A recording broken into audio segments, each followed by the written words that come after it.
¿Qué tal, people? Un saludo muy especial. Sean bienvenidos a este su espacio especializado en hip hop in the house. Un saludo a todas las personas pues, que nos apoyan en las redes sociales. En todas las redes sociales, pues ahí estamos haciendo presencia a la gente que se ha sumado, la que se mantiene y a todas las personas nuevas que llegan a este espacio dedicado pues a la cultura del hip hop colombiano. Un saludo también a toda la gente que se encuentra fuera del país y que está pues en nuestra audiencia. Bueno, mi gente, como ustedes han notado, hemos hecho énfasis o hemos hecho un recorrido especial en la old school, ¿sí? Porque digamos que en In The House queremos como hacer ese tránsito desde cuando empezó el hip hop acá en Colombia y cómo ha evolucionado poco a poco. Ese es el viaje al que los queremos llevar en este espacio, ¿no? Arrancamos en la ciudad de Bogotá. Sí, hablamos con varias personas que estuvieron en finales de los 80 y luego en los 90, es decir, la old school de Bogotá. Y bueno, pues también tomamos la decisión de empezar pues a hablar con la gente de otras ciudades de Colombia que también ha hecho cosas muy importantes dentro del hip hop nacional. Por esa razón nos encontramos el día de hoy con el señor Santo de la Sexta Inca Mixta desde la ciudad de Medellín. Bienvenido, parcero. Hola, Tim. Aquí Santo Inca, de la Clínica Underground de Medellín, su extensamente, dándoles un saludo especial a toda la comunidad hip hop, especialmente a las personas que habitan en Bogotá, gran cultura, gran movimiento, una cultura que apreciamos mucho porque pues, nos brindaron el soporte para continuar. Y bueno, aquí estamos después de más o menos 25 años. Continuamos con la causa y con nuestro estilo de vida, entregando a toda nuestra comunidad, sirviéndole a nuestro pueblo. Qué bueno, Santo. Bueno, mi percepción en cuanto a, digamos, lo que yo percibí cuando yo ingresé al hip hop, que fue como en el 94, ya se escuchaba hablar de la gente de Medellín, que estaba haciendo cosas, que estaba haciendo buen rap, que había un buen movimiento, se escuchaba hablar mucho de la clica, eh, y bueno, nos gustaría saber cómo fue ese inicio, Santo.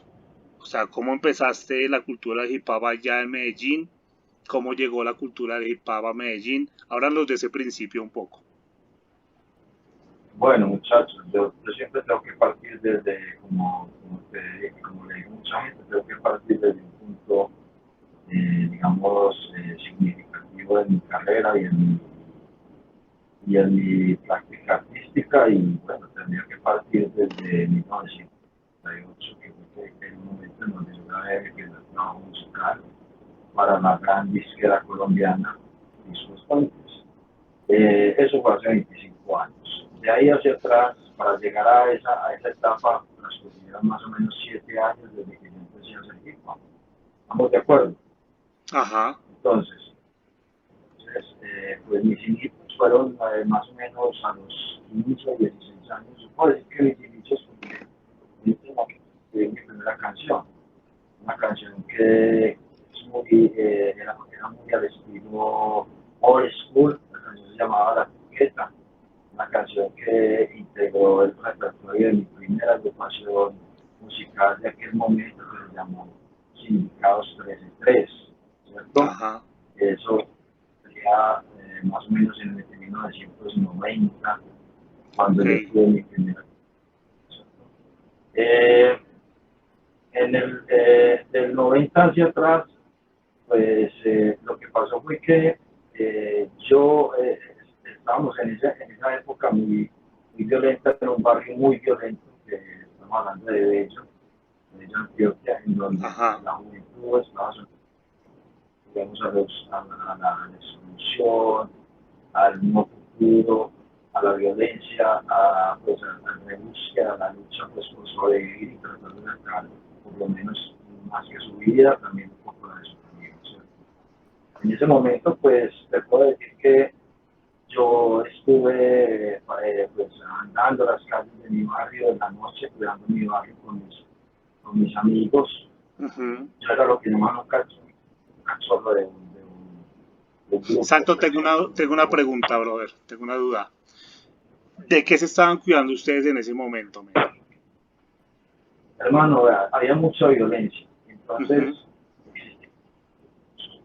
a los jóvenes de esos barrios nos tocaba cuidarnos de milicias populares, que Ok. estos grupos llegaban a los barrios pues, a abusar de la gente, ¿cierto? Llegaban a Ajá. robar de la gente, pues, inclusive pues, a generar violencia a través de tiroteos y cosas así.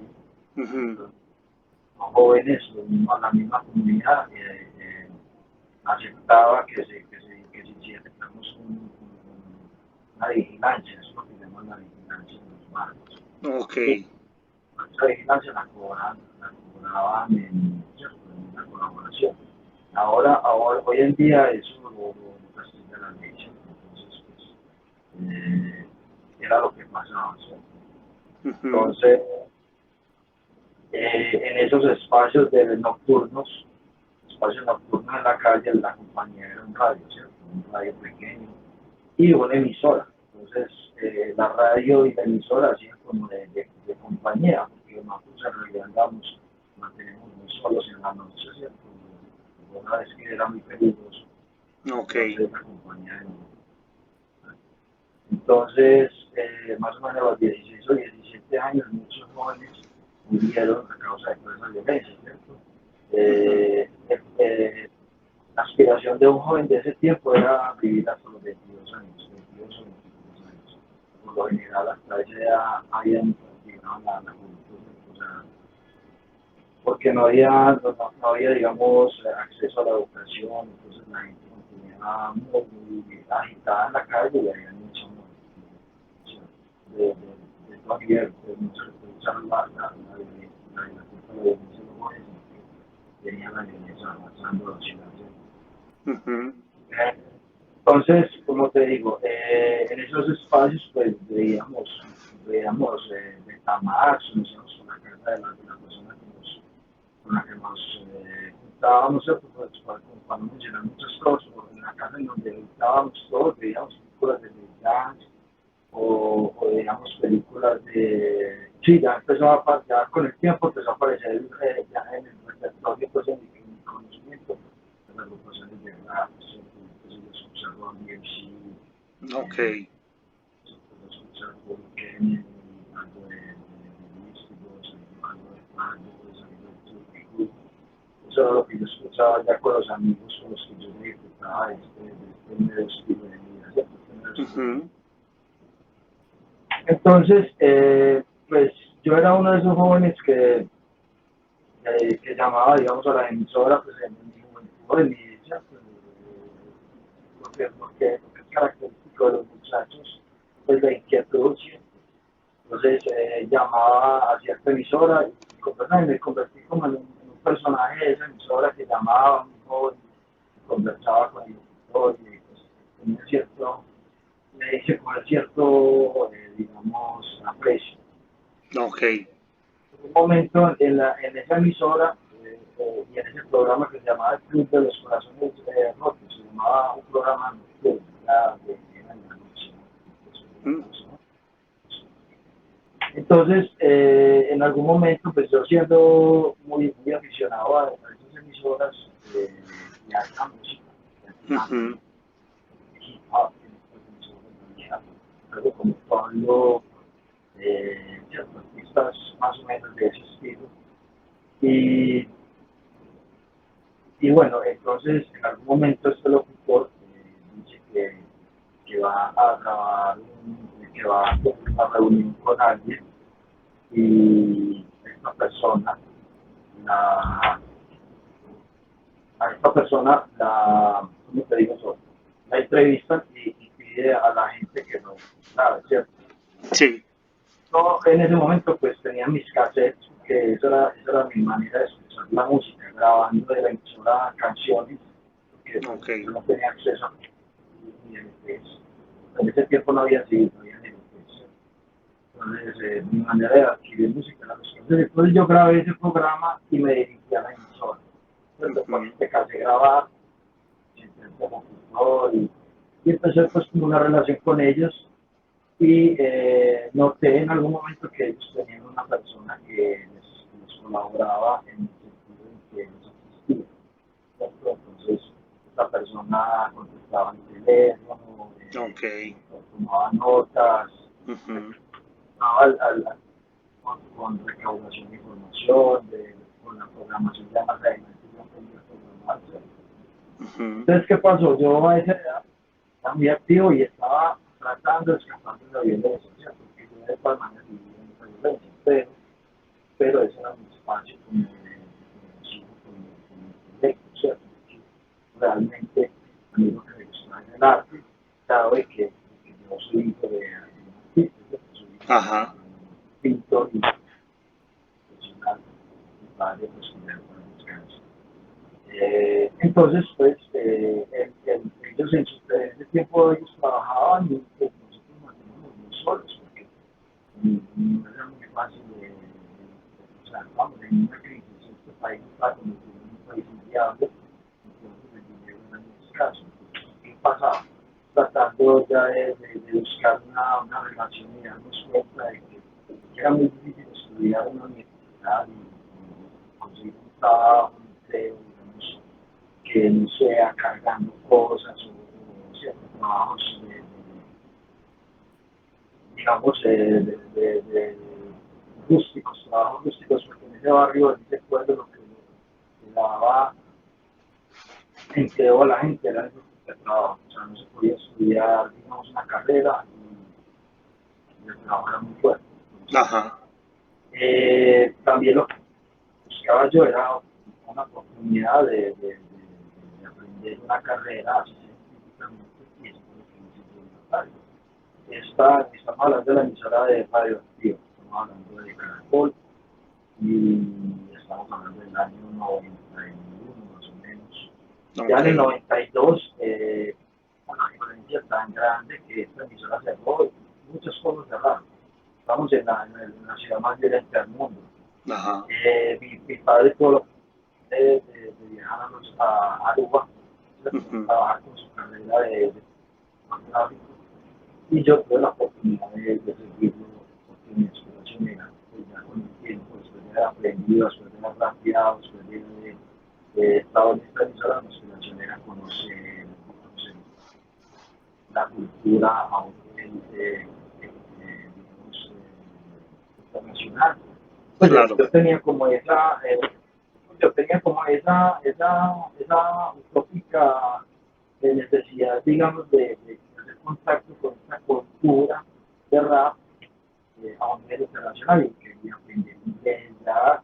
Entonces yo emigré en el 92 para Aruba, ya había terminado con mi educación, más o menos en el 94 regresé a Medellín, ya con otros conocimientos y volví a retomar mi agrupación, porque ya, o sea, ya había terminado con sindicados, había hecho la agrupación Incamista, porque mi Ujú. paso era pasar de cantar sobre pistas, era lo que hacemos nosotros, cantar sobre pistas de LPs de agrupaciones internacionales, como Vicentin, por poner un ejemplo de uno de tantos. Eso era lo que hacemos nosotros, cantábamos encima de las pistas instrumentales que traían los LPs. Entonces ya sabíamos que podíamos, ya sabía que podía escribir canciones, pero entonces mi paso era hacer la música. Entonces, Ujú. de qué me di cuenta yo en ese momento?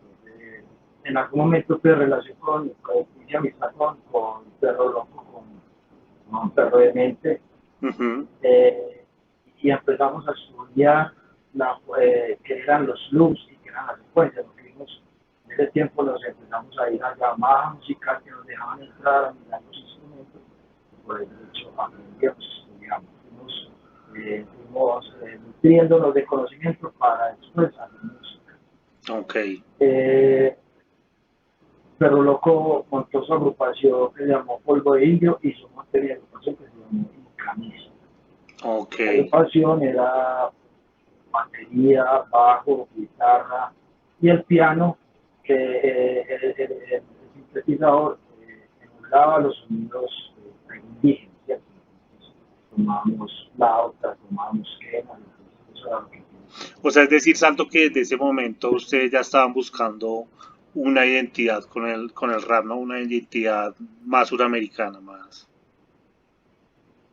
ya sabíamos que era el hip hop, ya Ok. sabemos de qué se trata el hip hop, presentar agrupaciones de Estados Unidos, hacer lo mismo, cantar y tratar de decir esto. No, el hip hop es un arte, es un procedimiento, Ujú, que eso requiere muchas variantes, muchas, digamos, teorías que se aplican a la producción y eso era lo que yo venía ya haciendo a través de mi conocimiento de la música. Porque una de las ventajas que yo tuve al ingresar a la emisora era que yo tenía acceso a eso era como si fuera mío, ¿cierto? O sea, en Caracol en Radioactiva llegaba una suscripción semanal de ujú. 20 CDs directamente de Estados Unidos que se llamaban Golden Disc. Ok, Eso era para qué? Para sostener la emisora radioactiva y otras emisoras con la programación actualizada, las últimas canciones de Galipo, los clásicos. Eso era para mí un cuarto maravilloso porque yo entraba a ese cuarto y veía y estudiaba y leía y aprendía demasiado de hip hop. claro. Entonces, eh, exactamente. Entonces, cuando yo ya regresé de Aruba, retomé mi educación de rap, que era intramista, Ujú. y trabajo en la radio, pero ya empecé a trabajar con Caracol, Prodelar.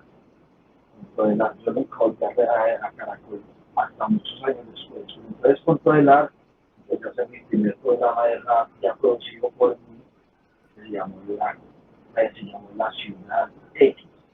Ok. Entonces, ¿De qué año estamos hablando, Santo? en 94, 95, Ok. la época, Y ese programa eh, ya era totalmente especializado en rap. era los miércoles digamos, mi objetivo era llevar la música rap que estaba totalmente contenida digamos, en estas bodegas, llevarlo a la emisora para que Ujú, la gente en general supiera, eso no fuera de conocimiento de algunas personas pocas, sino que esto se volviera popular. claro. Esa era mi ambición, ¿cierto? Llevar Ujú, cuentos al aire, a la programación y hablar de estos artistas que era lo que hacían. Y es, ¿qué hacía yo con eso? Validar mi forma de arte, ¿cierto? claro. Darle credibilidad a lo que estaban haciendo, ¿cierto? Entonces, eso salió muy bien porque ese programa fue uno de los programas más escuchados en Medellín. Se llamó La Ciudad X, ahí le dimos la oportunidad a mucha gente, yendo pues agrupaciones de Bogotá y de Medellín. Ok. Entonces, ¿qué apliqué yo en la X? Lo que aprendí en Caracol. De todos esos años que aprendí yo siendo asistente, yo tuve relación con artistas todo el tiempo, internacionales y artistas locales, ¿cierto? De rock sobre todo de rock, porque esa era la música contemporánea del momento que llegaba a Caracol y a Radioactiva. Ok. Entonces yo siendo artista tenía la ambición de llegar a una disquera, ¿cierto? Porque pues es lo lógico uno tener ver un disco plasmado realmente apoyado e impulsado internacionalmente, ¿cierto? Esa era mi Claro. ambición. Pero era muy, pues obviamente, eso son unas sonidas muy difíciles de construir. Pero yo sí me di cuenta de cómo se llegaban a una casa disquera. Y lo logramos. Les voy a decir cómo. Ujú. Eh, Resulta que yo a través de mi emisora, pues de mi programa, de la ¿Cuánto Ciudad tiempo, X, logré cuánto tiempo duró Ciudad X, Santo? ¿Cuánto tiempo duró esa emisora? 3 años, más o menos de Tres. 3 a 4 años, Ok, o de 3 años. siempre fue un proceso importante. Sí, fue muy importante, fue muy, digamos, muy contundente a la hora de impactar la sociedad, Claro, cultura y de impacto social. Entonces claro. empezamos a encender, en ese tiempo se encendían los radios, las emisoras, y en Ujú, la calle se escuchaba mucho que la gente ponía el programa en la noche, escuchaba y estaban en la calle oyendo rap, y mi emisora, y seguía mi programa y mi programación, lo que venía haciendo, muy bien. ujú. Era muy joven, estaba muy, En ese tiempo yo tenía más o menos 19, 20 años, muy joven. Ok. Así, teníamos mucha capacidad coercitiva, mucha capacidad de construcción, ¿cierto? Ya teníamos ideas estamos pelados muy jóvenes, pero muy despiertos.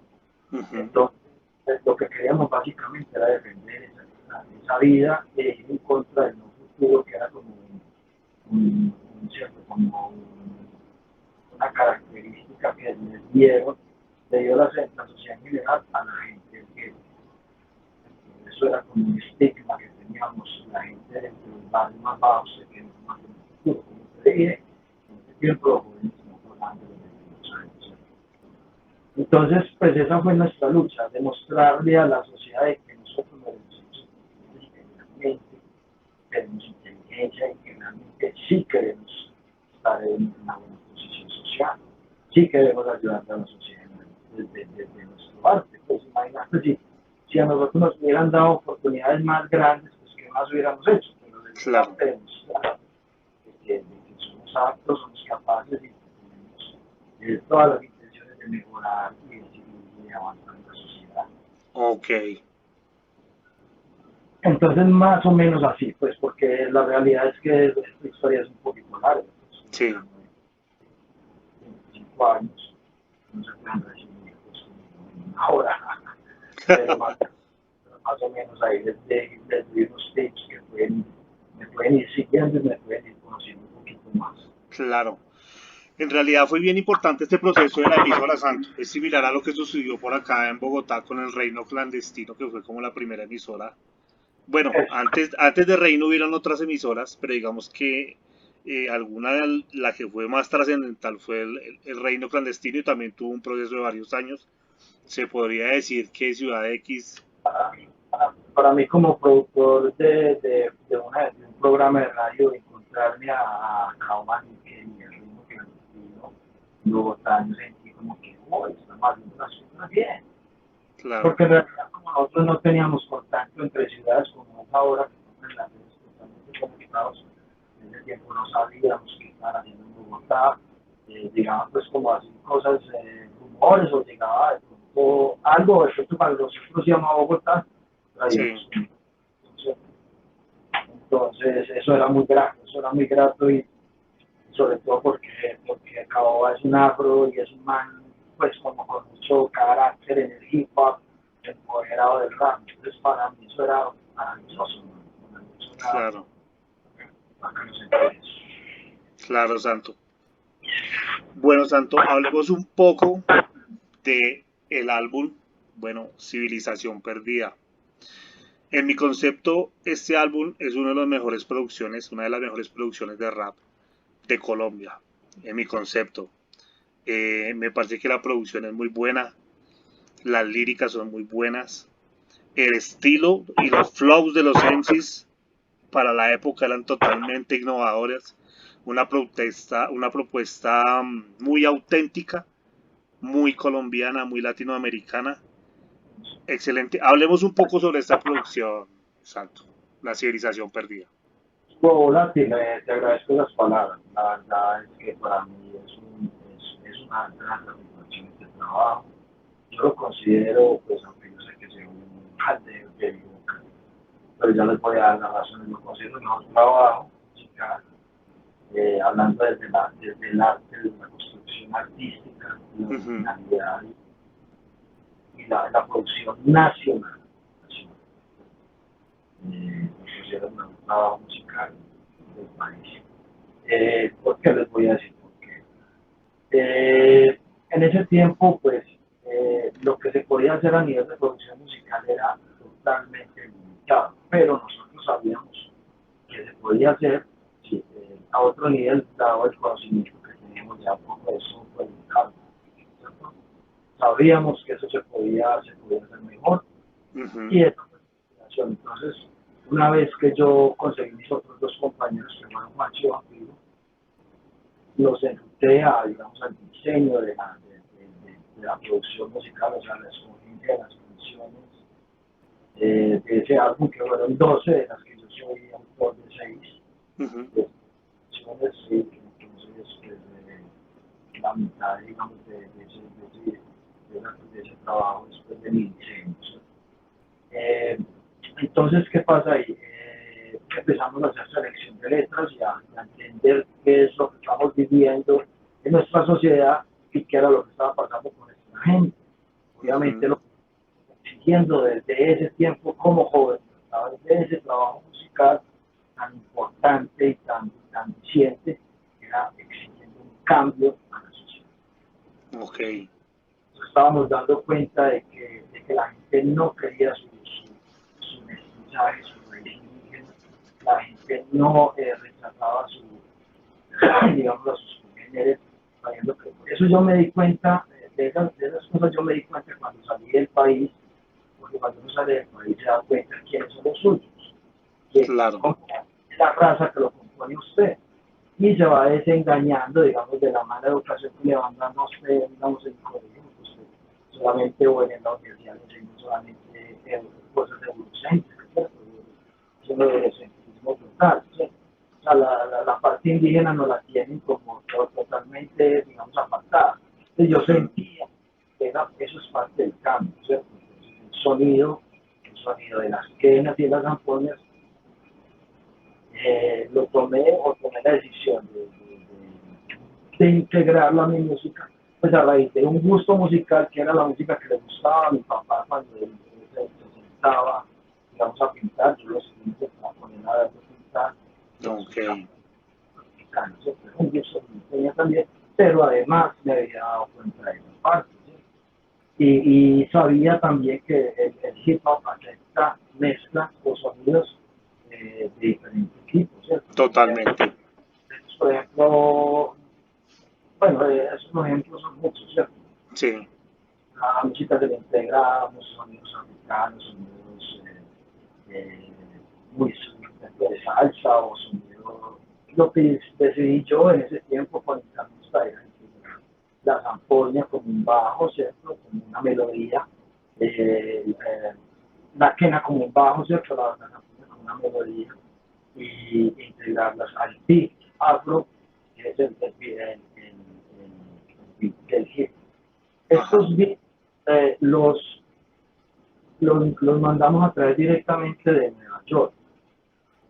Fueron comprados directamente en las tiendas de la Def Jam. Ok. Esos son CDs que vienen de uso industrial, son para producción de música electrónica. O sea, esos sonidos y esos beats no se los venden a la gente común, solamente se los venden a la gente que tenga acreditación o como productor o que sea músico profesional. Ok. Lo que sucede en el gremio de la música en el mundo. Ujú. Entonces, trajimos esos loops, usamos unos de una manera pues como pues no los modificamos mucho, pero casi la mayoría los modificamos. Empezamos a darle un golpe de tribal, entonces cortamos muchos beats y los hicimos más tribal. Santo, tengo una duda. Es decir, que tú estuviste en la elaboración de la producción como tal. Yo soy En la, productor la, musical, en la creación de los beats, en los arreglos. Ok. en la creación, en la escogencia de las melodías, eh, inclusive de los beats, o sea, los beats, cada letra, cada canción tenía como un color, ¿cierto? Ese Ujú. color se lo fui añadiendo, lo fui comparando con el sonido del beat y la melodía y los fui adaptando a la letra. Pues, uno de los mejores casos es Oscuro Medallo, Ok. una letra muy profunda y tiene una música muy apropiada para la letra, ¿cierto? Sí, sí, Nace sí. una construcción de la música, ¿cierto? Entonces, correcto, sí. Yo y nuestro productor musical, DJ, que se llama José Luis Arroyave, él era el técnico, o sea, él era digamos, el que ensamblaba, el músico profesional, el que le daba las armonías, Ok. porque yo empíricamente decirle, hagamos esto, estamos yendo a él digamos, ¿cómo se llama esto? Lo ensamblado. ensamblaba todas mis Ok, ideas y sacaba la idea correctamente. ok. Es maravillosa, todavía lo sigo haciendo. Qué bueno, qué bueno, qué bueno, Santo. Mire, ese trabajo, le cuento, y le cuento a toda la gente que tuvo una intención gigante. O sea, ese trabajo musical nacional fue elaborado desde Discos Fuentes, la empresa musical más importante de Colombia, Ujú, una inversión de 50 millones de pesos. Estamos hablando de grabación en el estudio, estamos hablando de la producción de la música, estamos hablando inclusive de que contratamos músicos, porque también contratamos al grupo Yari para que hiciera algunas melodías con las quenas, ¿cierto? Y con las ampollas. ok. Porque esas quenas y esas ampollas son reales. Y hay algunas que sí son sintéticas, ¿cierto? Ujú, Y pues la producción, la mínima producción que hacen en Disco Fuentes para una agrupación son 5.000 copias. ok. Lo mínimo que ellos hacen son 5.000 copias. Y en ese tiempo, pues esa industria del CD se estaba acabando. Entonces, esas fueron de las últimas 5.000 copias que Disco Fuentes hizo, ¿cierto? Vamos pasando del análogo al digital, ya estamos pasando a Napster, vamos pasando a ver qué iba a pasar esperando a ver qué iba a pasar con esta situación del mainstream. Ajá, Entonces, ya una transición que a nosotros nos afectó mucho porque esa industria paró, mientras que apareció el mainstream, digamos, a nivel general, los teléfonos, y internet. Toda esa etapa nos tocó a nosotros un receso, por eso nos afectó, por eso paramos mucho. ok. Digamos, vendimos todos los discos, pero ya no se podía continuar con el negocio porque estaba cambiando, ¿cierto? De esos 5.000 discos se vendieron, recibimos regalías de Europa, de Asia, de Estados Unidos, de Sudamérica, de Centroamérica. O sea, ese disco se vendió más que todo en el exterior, ¿no? Ok.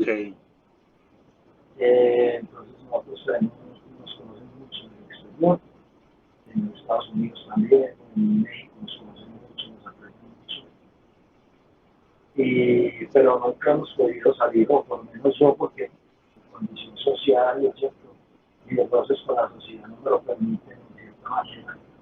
Y pues el estigma que tenemos colombianos con la una visa en salir es una cosa que yo, o sea, yo inclusive traté de irme para Estados Unidos y pues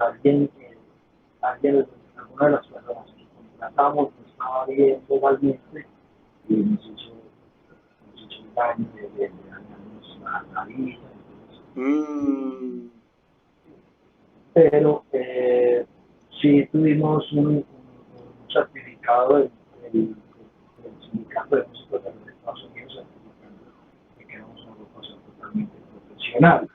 ok. Pero otra cosa que nos marcó mucho, que fue que conseguimos una profesión. O sea, somos músicos profesionales ante la ley, ante la sociedad, no somos profesionales, no somos músicos amateur, sino que somos músicos profesionales. Ok.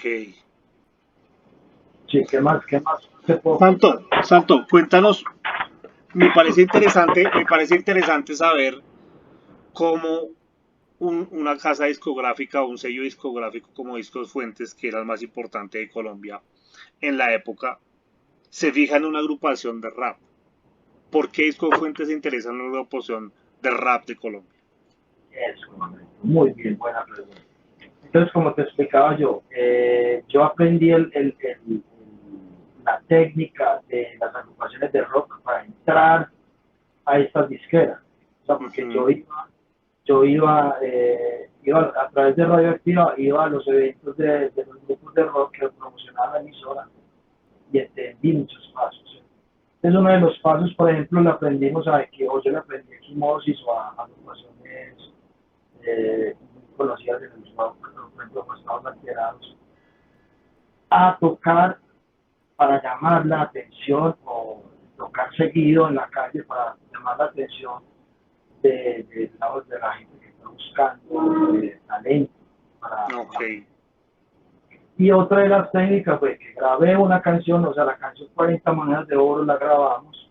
Era una canción espectacular porque hablaba de la situación de la juventud con, con los entes, con los entes de control, como la policía en la ciudad. Y hablaba pues como de mis experiencias con la policía y el barrio que pasábamos ahí, hablando de cosas fuertes como de masacres y cómo era la gente. Y fue una canción que, pues, que marcó la sociedad en ese momento porque yo la empecé a través de mi emisora y de mi programa a poner, como estaba muy bien grabada y muy bien diseñada, en ese momento pues no tenía el acceso a la tecnología que te había dicho yo, pero teníamos acceso a cierta tecnología que nos daba, digamos, un nivel para sonar en la emisora. Ok. 40 monedas de oro y era muy buena, o sea, a pesar de que era muy rústica, era pegajosa y decía cosas muy chéveres. Y Sí. éramos de los buenos MCs como Vampiro, Juanchu y mi persona, éramos muy buenos en ese peso. Pues era que éramos todavía muy buenos. Ujú. Y bueno, eso fue lo que yo hice. Entonces, empecé a sonarlo en el programa Nacional X, lo ponían ya más o menos 2 veces, porque la gente lo llamaba y lo llamaba para pedir una canción, y decía, poneme una frase, entonces la ponía. Entonces, ¿qué pasaba? La gente, como no tenía acceso al rap en la programación continua de la emisora, la gente esperaba ese momento para grabar la música rap y grababan mi canción, 40 Ok. monedas de oro. ¿Qué pasó? Que esa canción la ponía la gente, apenas se acaba el programa la ponía en la calle, o sea, en la calle, en las casas, ¿cierto? La canción era muy pegajosa. Sí. Eh, en algún momento esta canción la grabó, la grabó alguien que tenía que ver con la disquera Disco Fuentes, era el hermano menor de uno de los directores artísticos de Disco Fuentes, o sea, uno de los productores de Disco Fuentes, uno de los Ok. artistas sirve, este artista no sirve, vamos a hacer esta producción, a negociar de esta manera de producción. Y resulta que este man nos venía buscando ya mucho rato, pero no nos podía encontrar, Ujú. porque este muchacho que se llama Marlon Capilla hoy es un gran cantante. En su infancia, pues él grababa y escuchaba la canción y no escuchaba nada más. Él sabía que esa canción era un éxito, ¿cierto? Era Ujú. una canción muy buena. Y bueno, y entonces preguntaba por 40 monedas de oro y nadie daba con nosotros. ¿Qué pasó? En algún momento alguien se fue para Disco Fuentes a pedir una oportunidad de que lo grabara. Fue el caso de la agrupación Caos. El Caos fue Ujú. a que nos grabaran Sí. y encontraron con este señor, con Jairo Betancourt. Jairo Betancourt, el mono es el director artístico de Disco Fuentes. Ok. Y ahí con el hombre, que el hombre los junto por mí, los junto por nosotros en nuestra producción, y ellos pues, sí que me conocían, pues habían ido a encontrarme, pero que para eso tenían que negociar. Lo que pasó fue que ellos exigieron grabar un disco y que nos encontráramos nosotros porque los grababan a ellos también. Entonces, que ellos tuvieron Ah, ok, ok, ok. eso fue lo que pasó con Sexta Intamista y con Caos. Ujú. Entonces, cuando me conocieron, yo lo que quería era grabar 40 monedas de oro, una sola canción y meterla no sé, un compilado de disco puente, algo así. Ujú. Entonces, yo a John le dije, no, pero hermano, yo nosotros llevamos más de 7 años dándole rap, mira todo lo que hemos hecho, nosotros tenemos un repertorio de más de 12 canciones y tenemos un concepto musical. Tenemos Ujú. que dar música indígena, música africana, música europea a unas producciones originales de rap para tener un color diferente y ser auténticos. Y lo que hizo John Jairo fue cogerse la cabeza, me acuerdo muy bien que hizo esto y dijo, bueno, si a mí no me graban esto acá, yo vendo mi carro y lo hacemos. Esas fueron las palabras concretas de él. Y entonces la llevé para las directivas de Disco Fuentes a llevar mi propuesta, una propuesta de públicos y pasó la propuesta, y ahí cuando Ok, se aprobaron 50 millones de pesos para hacer el gran trabajo.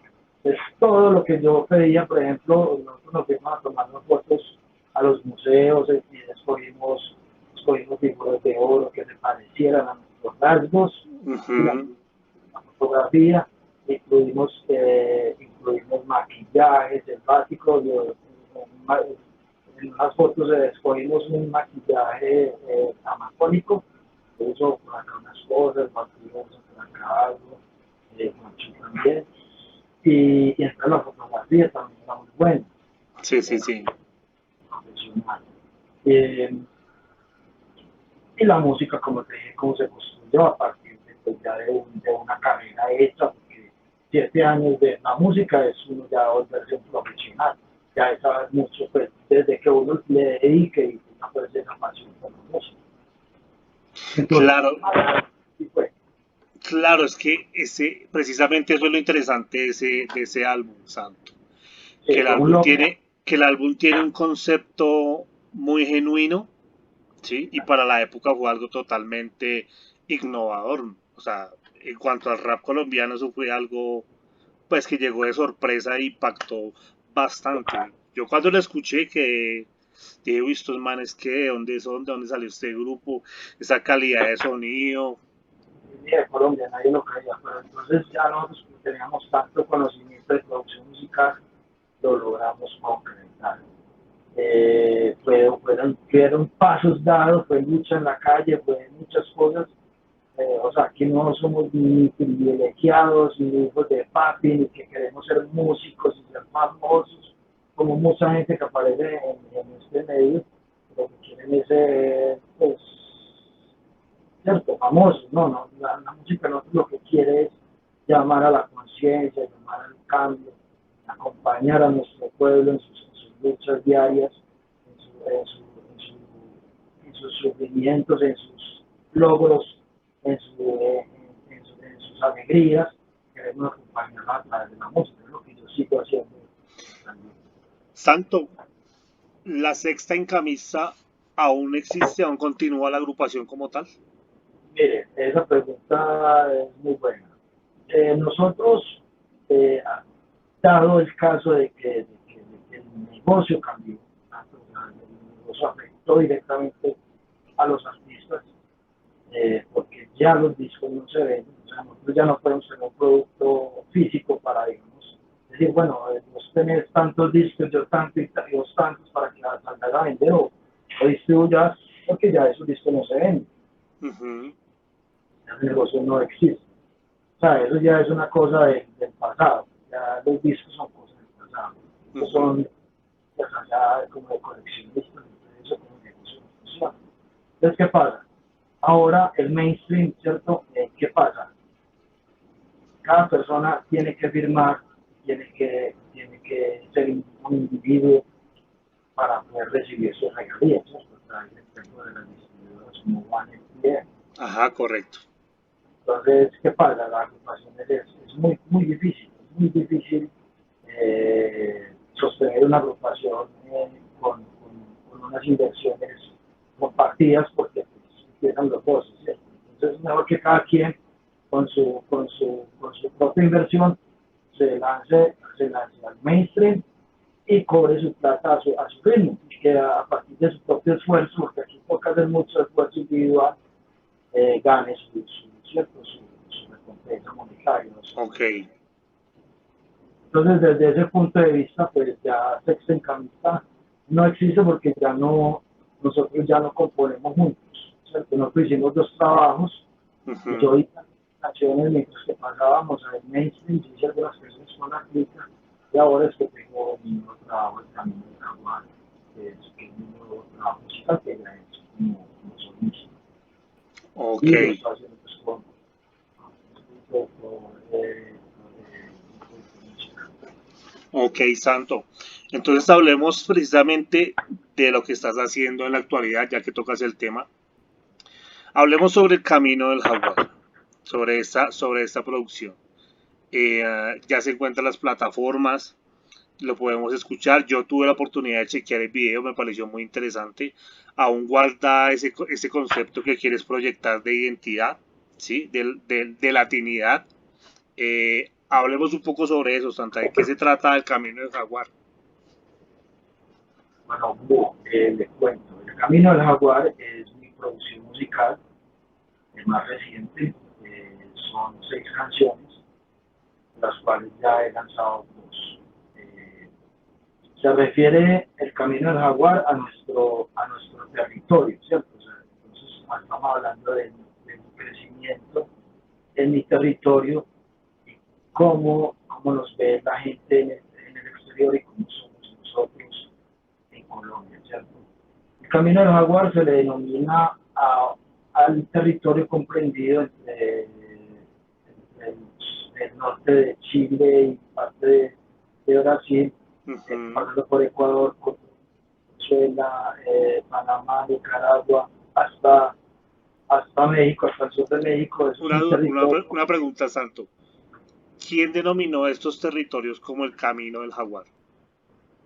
El Camino del Jaguar, hay entidades que las llaman, que tienen, o Ah, no ok. sé si en este momento, entidad que pero en algún momento conocí de esa obra, de esa campaña, que se llamó el Camino del Jaguar, que se especializaba en, digamos, en procurar cuidados para este animal, que Ok. es, que es, que es un gran, digamos, una gran inspiración como ser para nuestra cosmogonía indígena, ¿cierto? Ajá, correcto. Yo desde el punto, como recuperando mi identidad indígena, trato Ujú. de, vamos al jaguar para describir mi situación y mi vida, el transcurso de la vida en esta época en Colombia. Ok. Entonces, hablando de cómo nos enfrentamos igualmente con la sociedad, cómo la sociedad nos trata, cómo a pesar de, digamos, de yo ser artista y de ser muy buen elemento, me considero, qué pena decir eso, pero me considero buen elemento, no recibí, digamos, los momentos más difíciles, un apoyo significativo por mi propia condición social, porque pues, yo pertenezco a un estrato medio bajo, ¿cierto? Ujú. Estos estigmas me han hecho regresar a mis días más difíciles, a mis momentos más críticos y me han hecho, pues, digamos, la vida de una manera en algunos momentos muy violento. Bueno, pero entonces estamos hablando igual también de superación, de superar obstáculos, de enfrentar estas arremetidas sociales, estas crisis, de una manera, digamos, con carácter, ¿cierto? Entonces yo me inspiro en el jaguar para tomar carácter ante la vida y realizar mis proyectos. Ok. Esta producción del Camino del Jaguar, ¿también estás involucrado en cuanto a la producción musical del álbum o está en manos de otra persona? Sí, a ver, ¿cómo te explicará eso? Yo tengo que escoger las pistas. En este momento es un poco más práctico, porque, digamos, mi productor musical es una persona que es muy prolífera en cuanto a producción musical. O sea, él tiene una base de pistas eh, infinitas, originales, ¿cierto? O sea, Sí, claro. tiene ciertas pistas originales. Entonces, ¿qué hago yo? Ya en este caso, yo a partir de la letra empiezo a escuchar las pistas, las tomo y hago algunos cambios como hago algunos le puedo añadir, por ejemplo, algún bajo, le puedo añadir algunos platillos o algunos redolantes, entonces hay ciertos cambios, pero también le doy la discreción a mi productor musical para que escoja, por ejemplo, eso pasó con Steve.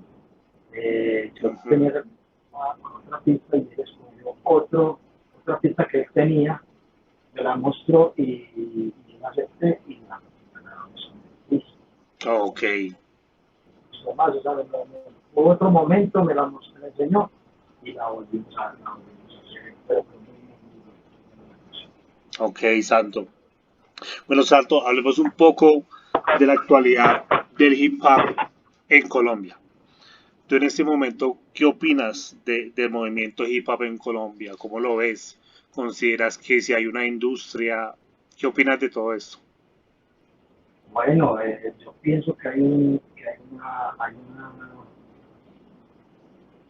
una gran esperanza en muchas personas en recoger y retomar digamos, este patrimonio cultural que tenemos en cuanto al desarrollo del hip hop para mostrarlo en el mainstream.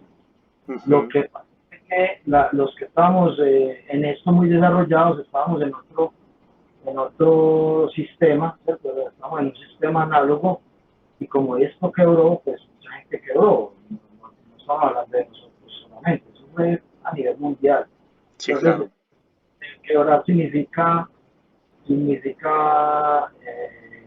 tu salud, tu libertad económica, tu libertad financiera, deudas, o sea, problemas inclusive más graves. Entonces, mientras que enfrentábamos esos problemas, sabíamos de todos esos rollos, pues la gente que llegó otra vez a la escena, pues estaba muy sola porque todos estábamos perdidos, ¿cierto? Todos estábamos en nuestros rollos solucionando nuestros problemas, ¿cierto? Ok. Entonces, en ese momento, los que llegaron digamos, a producir con el sistema digital, estaban muy desamparaditos porque pues, solo estaban como volviendo a empezar.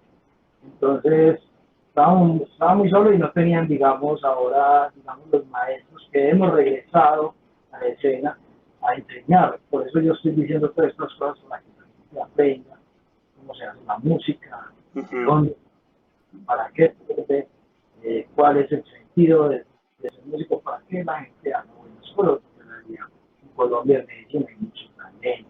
Sí, claro.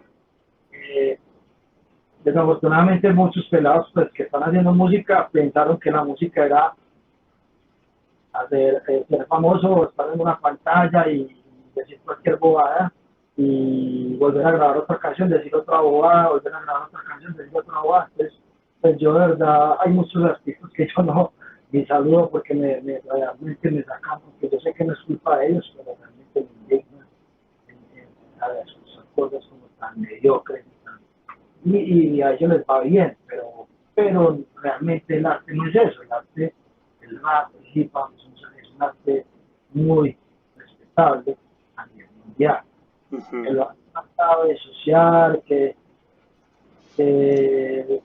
lo han tratado de banalizar, que lo han tratado de popularizar, que lo han tratado como hasta de ensuciar con términos o cosas que no hagan, porque el rap es como el carácter de la lucha de ser urbano, de trabajador, ¿sí? Ujú. Del hombre de luchador, que va por su familia, que va por sus hijos, por su esposa, por su mamá, luchar, ¿cierto? Eso es el rap, y ahora ya lo contamina con un poco de cosas que no tienen nada que ver. Eso es lo que me tiene triste. Ahora, estamos regresando a los viejos porque ya solucionamos los problemas y como volvían, apenas estamos entrando en el 20. Espero que sea para el bien de todos. Y espero también que los jóvenes, la nueva generación, o sea, los más jovencitos que están llegando puedan tener la oportunidad de escucharnos a nosotros y que eso les dé la calidad para que saquen mejor música, Claro. mejores. Santo, hay un álbum de rap colombiano que tiene un concepto similar al de Civilización Perdida. Estamos hablando del álbum Malicia Indígena de la agrupación La Etnia. ¿Qué opinión te merece esta producción de Malicia Oh, Indígena? yo con Kanye y con Nata tenemos un roce, pero de nada, porque desafortunadamente pues ellos se dejaron llevar de su ego y de su vanidad y en el momento en que yo los conocí aquí en Medellín, en la casa de Perro Loco, les conté mi proyecto. Ya yo les conté, yo estaba muy joven, yo les venía contando que era encamista y les conté todo todo lo que te estoy contando a vos acá. Y ellos se fueron para Bogotá y sacaron un disco con todas mis ideas. Con todas mis ideas. ¿Ustedes qué pasa con ese disco? Ese disco es un teléfono roto. Es una cosa que ellos escucharon y la plasmaron y es totalmente, no sé, hay gente que le gusta, pero a mí me parece que eso es una grosería porque pues, están usando la cultura paisa y la cultura antioqueña para ellos identificarse cuando ellos son bogotanos. Entonces eso pasa mucho en el arte, eso se llama robo ¿cierto? Robo de ideas para ellos. Entonces ellos sacaron el disco, pero cuando lo sacaron nosotros inmediatamente sacamos Civilización Perdida, inmediatamente. Entonces ellos se estrellaron porque pues, es imposible de negar esa realidad. La malicia en el disco Civilización Perdida se iba a llamar Malicia Indígena. Ah, sí. Entonces, yo al ver que ellos sacaron el trabajo, pues yo les digo, cuando eso pasó a mí me dio mucha rabia, me dio mucho coraje, como se dice, y tuvimos un roce, hermano, porque a mí se me salían las lágrimas de la rabia, hermano. Entonces a ellos acá los encontramos y tuvimos un roce muy berraco. Y bueno, esa fue como la manera de yo cobrarme lo que me hicieron. Entonces, cuando salió Civilización, entonces el disco yo le iba a llamar Malicia Indígena, pero no sé, tuvimos que poner Civilización Perdida, porque pues igual nos tocó volver a hacer una reintrospección, volver a analizar y le tuvimos que cambiar el nombre, pero el disco sí iba a llamar Malicia Indígena. Qué rollo, men. Sí, Qué rollo, men. esta agrupación es muy sobrevalorada, una agrupación demasiado ficticia. Con ellos cero relación. Ajá, ya comprendo, Santo. ¿Y qué agrupación, digamos, qué personaje, qué agrupación más o menos de esa época de los 90 y todo esto, te parece que ha hecho bien las cosas, que ha hecho bien las cosas dentro del rap colombiano? Hermano, a ver, a mí me gustaba mucho el trabajo de Asilo 38. Ok. Eso es un trabajo de calidad. ¿Por qué? Porque es muy real, es muy auténtico, además de la vivencia de así como nosotros, de las propias vivencias del que Ujú. me parece, así los 38 también me gusta mucho el de Gotas de Rap, me parece el primer trabajo, y de Medellín, Calle 4, también me gusta mucho MC, que es un de la crítica, que yo considere trabajos serios y auténticos. Ok. La Clica ha sido como una banda representativa de Medellín desde los 90, bro. Mucha gente, acá en Bogotá, mucha gente conoce la Clica. He tenido la oportunidad de hablar con gente del movimiento y me ha hablado bien de la Clica, que son buenos raperos, que gente seria, ¿sí? Y que han aportado también al movimiento hip hop, brother. ¿La Clica aún sigue también en marcha o qué sucedió con la Clica, Santo? Nosotros ya, entonces, ¿qué pasó con Sexo y Camisa? Nos dividimos como solistas y lo mismo pasó con la clica. Cada agrupación de la clica tiene su solista. Ya no tenemos agrupaciones, sino que somos solistas, pero usamos el mismo sello, la clica. Entonces, eso es lo que pasa con la clica. No todo, no, pues, o sea, básicamente la clica es un concepto, es una escuela. Ujú. Los vocalistas de la clica decidimos trabajar como solistas con el sello de la clica. Ok, En ese sentido, pues cada quien, como somos un sonido contemporáneo, tenemos un carácter similar, pues lo consideramos una escuela que nos identificamos muy bien con eso. ok, comprendo, Santo. Bueno, mi hermano, vamos llegando al final, Santo. Una entrevista, espero colaborar siempre, por aquí pueden contar conmigo. Muchas gracias por tu entrevista, mi hermano. para la gente de Bogotá, la gente de Cali, de Medellín, de Cartagena, de Bucaramanga, de Quintana, de los Llanos Orientales, de toda mi Colombia, a la gente de Sudamérica, amor especial, gracias por todo ese cariño, a la gente de Norteamérica y del mundo.